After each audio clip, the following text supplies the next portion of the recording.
Hello! On est mercredi et mercredi, on a parents d'ado. J'aime les mercredis parce que je vous retrouve vous. Alors, je suis coach Meliou, je suis pasteur dans un ministère de jeunes. Je suis dédiée aux jeunes, je les accompagne dans la foi et je leur montre la voie, tant professionnelle qu'universitaire ou scolaire, ça dépend. Et je suis aussi maman d'adolescents. Alors, ce sujet, ça me parle. Vous êtes bienvenus à Parents d'ado.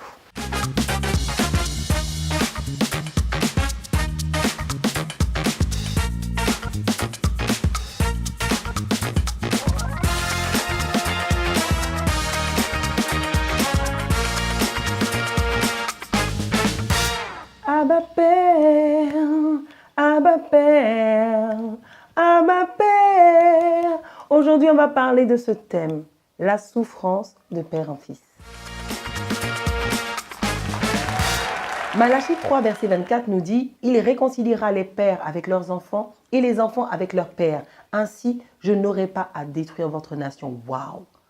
Comment d'une histoire de réconciliation entre fils et père peut dépendre le salut d'une nation? Vous savez, les pères sont des repères. C'est vrai que quelquefois, nous sommes en conflit avec notre conjoint et en ce cas-là, « Ah, mais ton père, de toute façon, il n'en a rien à faire de toi, il ne se préoccupe pas de toi. Oh, mais ton père, vraiment, c'est un homme. » Et puis, on commence à donner des paroles. Vous avez une nation où les pères sont désorientés. Une nation où les pères sont déshonorés. Une nation où les pères sont paumés est une nation qui est en danger. En privant un enfant de son père, tu l'amènes à vivre une malédiction. C'est vrai que souvent, nous pouvons être en conflit avec nos conjoints et donner des paroles qui sont des paroles dévalorisantes vis-à-vis du père. Quelquefois même, nous empêchons le père de voir l'enfant. On prive l'enfant de son père. En vérité, qu'est-ce qu'on fait? On se met à perpétuer une sorte de cycle de souffrance. Vous allez vous rendre compte que le père était quelqu'un d'indifférent, qui ne portait pas d'attention à cet enfant. Vous savez, sans repère, vous voulez protéger votre enfant, mais l'enfant risque de vivre la même histoire que son père, de devenir quelqu'un d'indifférent, de devenir quelqu'un de froid. Et vous avez des familles comme ça, où de cycle en cycle, c'est comme une souffrance qui se perpétue de père en fils. On a des familles où le père était adultère. Et le fils ou les fils sont aussi dans le même schéma. Ils trompent leur femme, ils ne savent pas trop pourquoi, mais ils sont infidèles, ils n'arrivent pas à rester fidèles. Au bout d'un moment, c'est comme des réclamations dans leur vie. On a des familles où les hommes sont comme égoïstes. C'est-à-dire que l'homme, il divorce peut-être pas, il est là avec sa femme, mais il ne pense qu'à lui. Il pense à ses voyages, il pense à ses projets. Il ne pense pas à ses enfants, il ne pense pas à sa femme, il ne pense qu'à lui.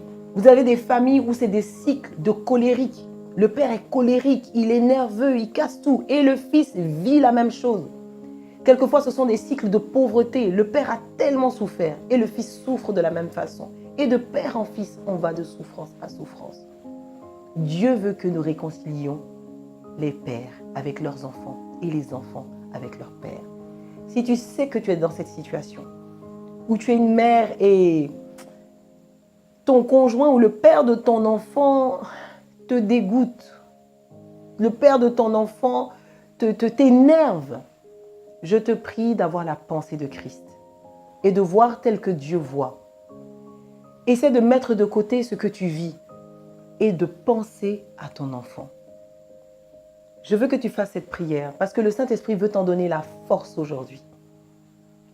Merci Seigneur Jésus. Merci parce que je crois à cette parole qui dit que les pères sont des repères.